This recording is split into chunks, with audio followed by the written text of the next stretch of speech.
YouTube channel है ना, YouTube channel dear diary Hisar नाम से है। तो आप सभी से निवेदन है, जो मोबाइल चलाते हैं ना, जो बड़े वाला मोबाइल, वो सभी चैनल को सब्सक्राइब करेंगे। और 18 जून को इसमें एक नया वीडियो आ रहा है, बेटी बचाओ बेटी पढ़ाओ। इस पर जो वीडियो आएगा आप सब देखेंगे, सब्सक्राइब करेंगे, लाइक और शेयर भी करेंगे। हमारी मजबूरी थी। भारत की जो शिक्षा पद्धति है, भारत की जो परंपरा है, भारत की जो संस्कृति है ना, वो विश्व में सबसे ज्यादा उन्नत है। पहले भी थी और आज फिर हम वही मुकाम पाने जा रहे हैं। आज फिर हम वैसे ही आगे बढ़ रहे हैं। हमारे अच्छे नेतृत्व, मोदी जी के नेतृत्व में हमारा भारत आगे बढ़ रहा है। क्योंकि मैंने एक दिन पहले भी कहा था, जहां पर धर्म की रक्षा करने वाले, धर्मो रक्षति रक्षिता, जो धर्म की रक्षा करता है उसकी रक्षा भगवान स्वयं करते हैं। धर्म हमारी रक्षा करेगा। बीच में कुछ समय ऐसा आया कि धर्म को कोई पूछता ही नहीं था, हमारी संस्कृति को भूल गए, धर्म को भूल गए, तो हम पीछे हटते चले गए। अगर हम धर्म से जुड़कर रहेंगे, हमारी ये जो आने वाली पीढ़ी है इसको धर्म से जोड़ेंगे, तो धर्म ही इनकी रक्षा करेगा, धर्म ही इनको आगे बढ़ाएगा। और हम अपने धर्म पर चलेंगे तो इस विश्व में सबसे आगे होंगे। बोलो कृष्ण कन्हैया लाल की। ऐसी उन्नत संस्कृति, ऐसी उन्नत परंपरा हमारे भारत की। और उन्हीं में से एक देवी सत्यभामा, जो भगवान कृष्ण की तीसरी पटरानी थी, युद्ध कला में निपुण और अपने पति का युद्ध में साथ देने के लिए भौमासुर से युद्ध करने के लिए गए। भौमासुर को भगवान कृष्ण ने युद्ध में हराया और उन 16,100 रानियों को मुक्त करवाया। उन राजकुमारियों को भगवान कृष्ण ने मुक्त तो करवा दिया और कहा कि जाओ देवियों, आप अपने अपने राज्य में लौट जाओ, अपने पिता के घर लौट जाओ। तो उन देवियों ने कहा, आपने हमारी रक्षा तो कर दी, हमें भौमासुर से तो बचा लिया, लेकिन हमारे अब इस जीवन का कोई लाभ नहीं है। क्योंकि अगर हम अपने राज्य में वापस जाएंगी, अपने पिता के घर वापस जाएंगी, तो वो ये हमें अपनाएंगे नहीं। क्योंकि हम बहुत समय से भौमासुर की कैद में रही हैं, भौमासुर के बंदी गृह में बंदी बनकर रही हैं। तो अब हमारे ऊपर एक कलंक लग चुका है। अब हमारे पास आत्महत्या करने के अलावा कोई रास्ता नहीं है। तो भगवान कृष्ण ने कहा, देवियों, आत्महत्या करना अच्छी बात नहीं है, ये धर्म के विरुद्ध है। तो देवियों ने कहा, हमारे पास और कोई रास्ता ही नहीं है, हम कहाँ जाएं? हमारे पिता के घर जाएंगे तो वो हमें नहीं अपनाएंगे, हम जिस अपने राज्य में, अपने गांव में जाएंगे, लोग हमें अपमानित करेंगे, लोग हमें अपने गांव में आने भी नहीं देंगे, हम कहाँ जाएं? हमसे कोई विवाह नहीं करेगा। तो भगवान कृष्ण ने उन राजकुमारियों से कहा, देवी, मैं आप सबसे विवाह करूंगा। भगवान कृष्ण ने उन राजकुमारियों के जीवन की रक्षा के लिए, उनको सम्मान देने के लिए उनसे विवाह किया। हालांकि उन राजकुमारियों ने भगवान कृष्ण से कहा था कि हम अपने घर जाएंगे तो हमारे माता पिता हमें नहीं अपनाएंगे, तो आप हमें अपने महल में नौकरानी बनाकर रख लो। तो भगवान कृष्ण ने कहा, देवियों, आप बड़े बड़े राज्यों की राजकुमारियां हो, अगर मैं आपको अपने महल में नौकरानी बनाकर रखूंगा तो कल को समाज मुझ पर थूकेगा। और राजकुमारियों को नौकरानी बनाकर रखूं, ये तो उनका अपमान होगा, इसलिए मैं तुम्हें नौकरानी नहीं, अपनी रानी बनाकर रखूंगा। बोलो कृष्ण कन्हैया लाल की। लोग भगवान की इस लीला पर उंगली उठाते हैं कि कैसा भगवान है आपका, 16,108 शादियां की। वो ये जानते नहीं, उनको पता नहीं कि हमारे भगवान ने देवियों की रक्षा के लिए, उन राजकुमारियों के जीवन की रक्षा के लिए, उनके मान सम्मान की रक्षा के लिए और उनको एक सम्मानित स्थान देने के लिए उनसे विवाह किया था। और स्थान भी ऐसा दिया कि आज भी लोग उन्हें भगवान कृष्ण की रानी के रूप में याद करते हैं। बोलो कृष्ण कन्हैया लाल की। ऐसी परिस्थिति में भगवान कृष्ण ने 16,100 रानियों से शादी की और अब उनके पास 16,108 रानियां हो गई। हर एक रानी का अलग महल बनाया और भगवान, क्योंकि वो योगेश्वर हैं, वो योग माया के पति है, मायापति हैं, इसलिए माया से अपने उतने ही रूप बनाकर हर एक रानी के पास उसके पति रूप में रहने लगे। बोलो कृष्ण कन्हैया लाल की। ऐसी सुंदर सुंदर लीलाओं में भगवान कृष्ण के जीवन की एक और अंतिम लीला, बहुत सुंदर लीला आती है, जिसमें भगवान कृष्ण मित्रता का संदेश देते हैं कि मित्र कैसा होना चाहिए।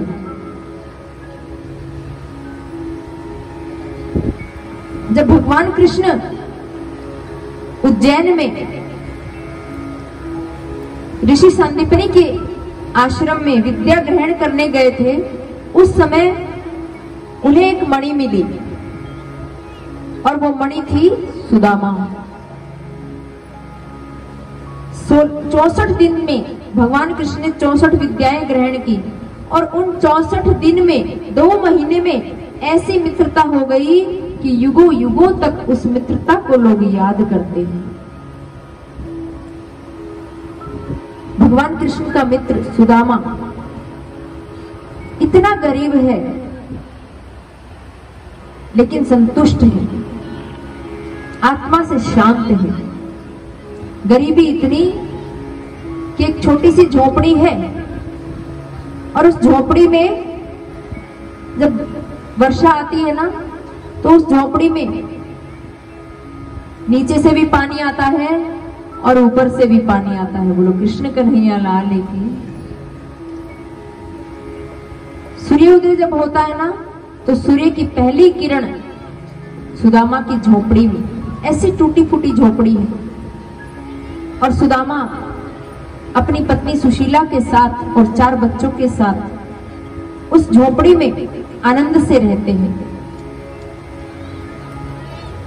नियम बनाया है जीवन का, क्योंकि पहले ब्राह्मणों का यही नियम था कि भिक्षा मांगकर, यज्ञ हवन आदि करके, जाप करके जो भिक्षा में मिल जाए, भिक्षाटन के द्वारा ही जीवन यापन करना है।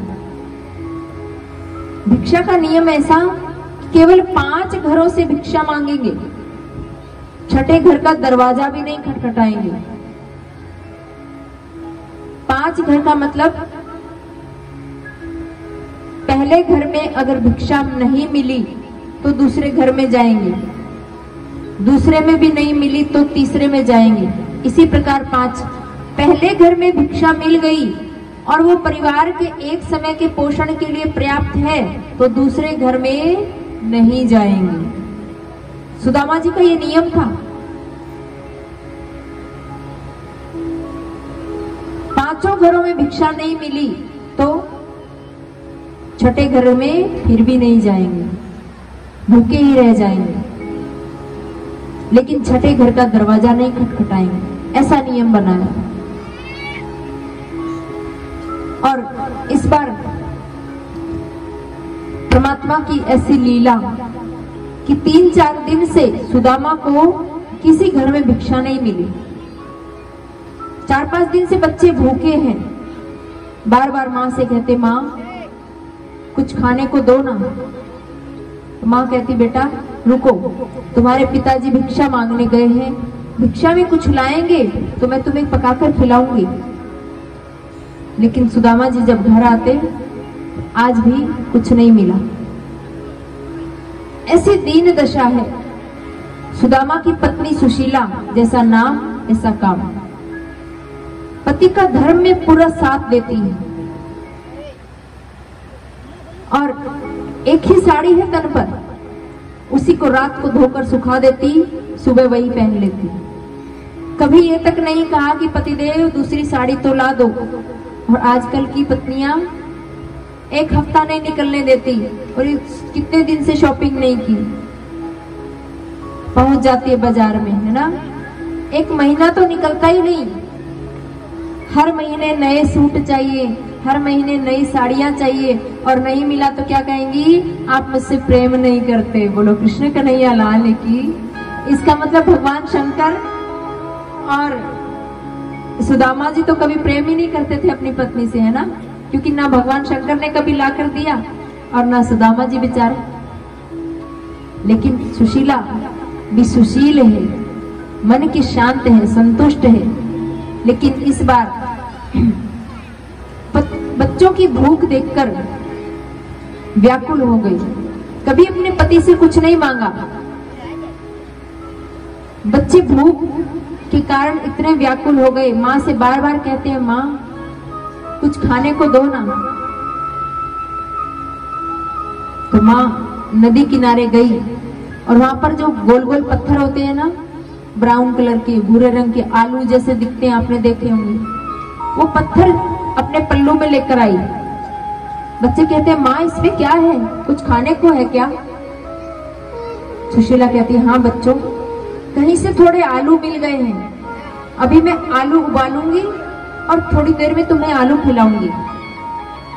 और उन पत्थरों को एक बर्तन में रखा, पानी डाला, चूल्हे में आग जलाई और उसके ऊपर रख दिया। बच्चे बार बार पूछ रहे, माँ आलू उबल गए क्या? लेकिन आलू हो तो उबले ना, पत्थर उबलते हैं क्या कभी? बच्चे इंतजार करते करते सो गए। बच्चे सो गए कि कब आलू उबलेंगे, आलू उबल जाएंगे तो माँ हमें खाने को देगी। बहुत देर हो गई, बच्चे सो गए। सुदामा जी आए। अब सुशीला व्याकुल हो गई, पतिदेव मैंने आज तक आपसे कुछ नहीं मांगा, एक ही साड़ी है, वही मैं पहने रखती हूँ, वही धो लेती हूँ, वही पहन लेती हूँ, मुझे कुछ नहीं चाहिए आपसे। लेकिन मेरे बच्चों की भूख मुझसे देखी नहीं जाती। आप बताते हो कि गुरुकुल में आपके साथ बड़े बड़े राजकुमार पढ़ते थे, आप किसी राजा के पास जाइए ना सहायता मांगने के लिए। सुदामा जी कहते, देवी कंगाली की हालत में कभी भी अमीर मित्र के पास नहीं जाना चाहिए, नहीं तो वो सोचेगा कि मांगने के लिए आए। तो देवी सुशीला कहती है, पतिदेव आप बताते हो ना कि द्वारिकाधीश कृष्ण आपके मित्र हैं, आप उनके पास क्यों नहीं जाते? सुदामा जी कहते हैं, न जाने कृष्ण मुझे पहचानेगा भी या नहीं। मैं चला तो जाऊं, लेकिन वो क्या सोचेगा कि गरीबी में मांगने आया है। तो सुशीला कहती है, पतिदेव आप मांगने मत जाइए, लेकिन आप तो उनको भगवान मानते हैं ना, आप उनके दर्शन करने चले जाइए। आप दर्शन के लिए तो जा सकते हैं। ये बात सुदामा जी को जच गई कि ये बात तो सही है, दर्शन करने तो जा ही सकता हूं क्योंकि वो तो मेरा भगवान है। सुदामा जी ने कहा, ठीक है देवी, मैं कृष्ण से मिलने जाऊंगा, लेकिन कुछ मांगूंगा नहीं। सुशीला ने कहा, पतिदेव आप कुछ मत मांगना, लेकिन आप चले जाइए। मना लिया। दूसरे दिन जाने की तैयारी करने लगे। तो सुदामा जी ने कहा, देवी मैं चला तो जाऊं, लेकिन कहते कि मित्र के घर कभी खाली हाथ नहीं जाना चाहिए। उसके लिए क्या भेंट लेकर जाऊं, आप उसकी चिंता मत करो। मैं भी अपने आस पड़ोस में से मेरी कुछ जानने वाली सहेलियां हैं, मैं उनसे कुछ मांग कर लाती हूँ। सुशीला तुरंत गई, 4 घरों से 4 मुट्ठी चावल मांग कर ले आई, एक एक मुट्ठी हर घर से। एक पोटली बनाई और सुदामा जी को दे दी, और सुदामा जी चल पड़े कृष्ण का दर्शन करने के लिए।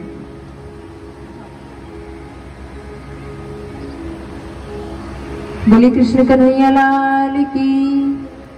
सुदामा जी थोड़ी दूर तो चले और चलकर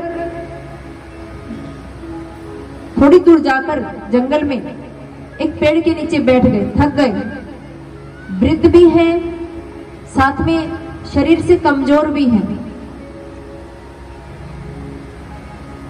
पेड़ के नीचे बैठकर कहते हैं, भगवान कृष्ण तुझे बुलाना है तो बुला ले, अब और चलना मेरे बस की बात नहीं है,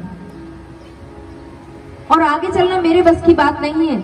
ऐसा कहकर पेड़ के नीचे पेड़ के साथ सिर लगाकर बैठ गए। थके हुए थे, नींद आ गई, और भगवान कृष्ण ने ऐसी माया की, योग माया के द्वारा सुदामा को अपने बगीचे में पहुंचा दिया। बोलो कृष्ण कन्हैया लाल की, भक्त और भगवान की। सांझ होने को आई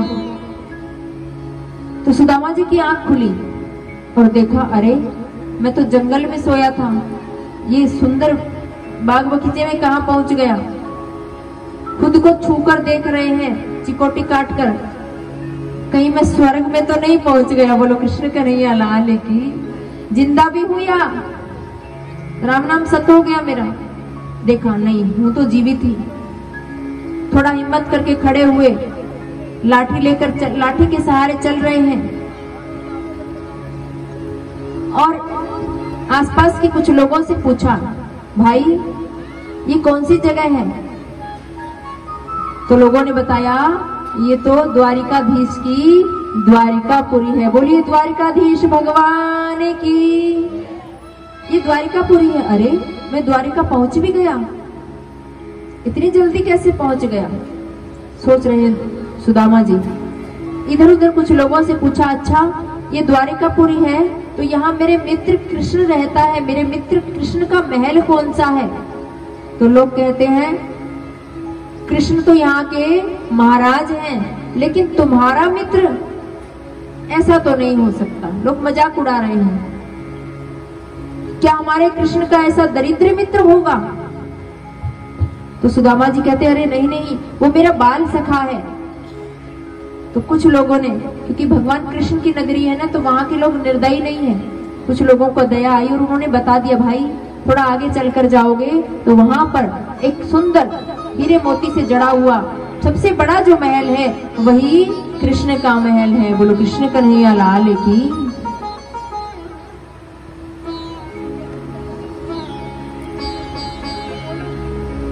बीस हजार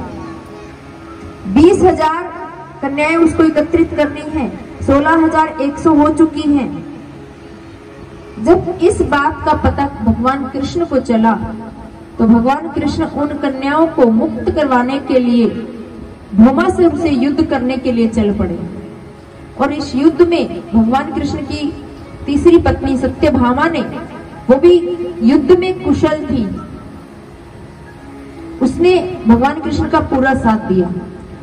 एक बात ध्यान देना, हम जब अपने ग्रंथ पढ़ते हैं ना तो उनमें आप देखना सत्यभामा, उससे भी पहले त्रेता युग में महाराजा दशरथ का एक प्रसंग आता है कि महाराजा दशरथ ने देवताओं और दैत्यों के युद्ध में देवताओं का साथ दिया था।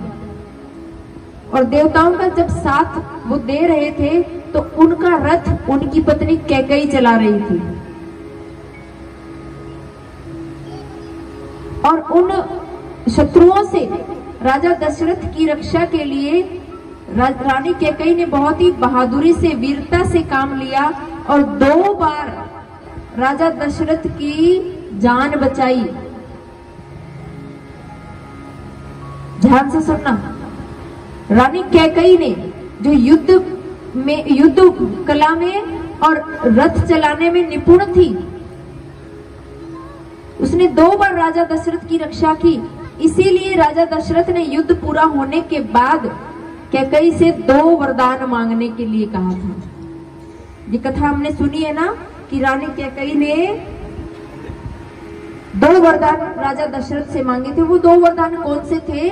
जब देवताओं का साथ देने के लिए राजा दशरथ की 2 बार कैकेयी ने जान बचाई तो कैकेयी को राजा दशरथ ने कहा, देवी मैं आपसे बहुत प्रसन्न हूं, आप मुझसे कोई भी 2 वरदान मांग लीजिए।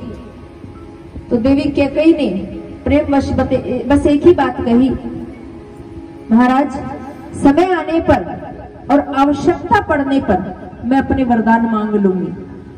और ये वही 2 वरदान थे जब कैकेयी की बुद्धि पलट गई और उसने राम को 14 वर्ष का वनवास और भरत का राज्य मांगा। द्रौपदी के बारे में आप जब पढ़ेंगे तो आप जानेंगे कि द्रौपदी पूर्ण शिक्षित थी। सीता मैया, चाहे कोई भी देवी देख लो, देवी अनुसुईया की कथा हमने सुनी, वो भी कितनी सिद्ध थी, पूरी तरह से शिक्षित थी। और हमारे देश के बारे में पूरे विश्व में क्या भ्रांति फैलाई जाती है कि भारत में लड़कियों को पढ़ाया नहीं जाता। अब नहीं, पहले नहीं पढ़ाया जाता था। ऐसा कहा जाता है कि लड़कियों को अंग्रेजों के आने के बाद पढ़ाना शुरू किया। ऐसा ही सुना है ना कि लड़कियों को पहले शिक्षा नहीं दी जाती थी, लेकिन अंग्रेजों के आने के बाद नीतियों में परिवर्तन हुआ, उसके बाद उनको पढ़ाना शुरू किया। लेकिन हमारे ग्रंथ कहते हैं, हमारे शास्त्र कहते हैं, हमारे शास्त्रों में प्रमाण है कि बड़ी बड़ी देवियां जो सिद्ध हुई हैं, उनको युद्ध कला का ज्ञान था, वो पूरी शिक्षित थी, उनको ग्रंथों का ज्ञान था, उनको विज्ञान का ज्ञान था। यहाँ तक कि बहुत सारी देवियां तो ऐसी हैं जो कि चिकित्सा में भी निपुण थी। भगवान कृष्ण की आगे चलकर एक लीला आती है, उनका जो पुत्र था प्रद्युम्न, प्रद्युम्न की रक्षा करने वाली देवी भानुमति, जिसको भानामती कहते हैं, भानामती भी साइंस के हिसाब से आजकल कहते हैं ना, जिसमें चिकित्सा में निपुण थी वो, और उसने अपनी चिकित्सा पद्धति के कारण ही छोटे से बच्चे को कुछ ही समय में युवक में बदल दिया, अपनी विद्या के कारण। तो इस भ्रांति में ना रहें कि हमारे भारत में युवतियों को, कन्याओं को पढ़ाया नहीं जाता था। ये कुरीति कब आई जानते हैं आप? और एक ये जो घूंघट की प्रथा है, आपको लगता होगा कि हमारे भारत में पहले घूंघट हमारे भारत की परंपरा है। ये हमारे भारत की परंपरा नहीं है। आप किसी भी देवी की फोटो देखेंगे, किसी भी देवी के बारे में पढ़ेंगे, कहीं भी घूंघट की कुरीति का वर्णन नहीं आता। ये प्रथा आई मुगलों के साथ, जब हमारे भारत पर मुगलों ने, मुसलमानों ने आक्रमण किया, और जब वो मुसलमान यहाँ आकर रहने लग गए तो वो हमारे जो भारत की जो कन्याएं थी, युवतियां थी, उनको उठाकर ले जाते थे, उनके साथ व्यभिचार करते थे। तो अपने कन्याओं की, अपनी स्त्रियों की रक्षा के लिए जो घर के पुरुष थे वो उनको छुपाकर रखने लग गए। उनको पढ़ना लिखना सब छुड़ाकर घर में ही रखते, या फिर बाहर जाती तो मुंह ढककर भेजते ताकि वो उनको मित्र के महल के आगे, और वहां पर द्वारपालों से पूछा, भाई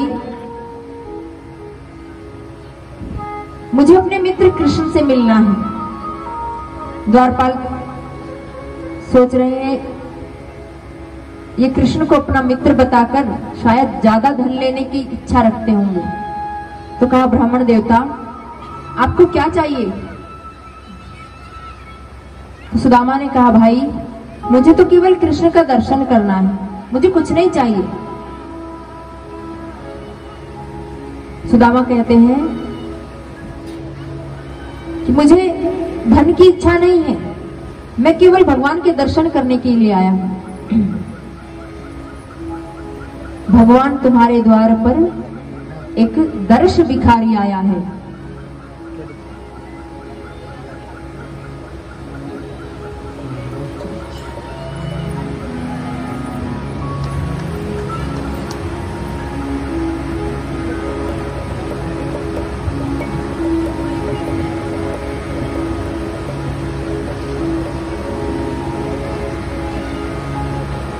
और सुदामा जी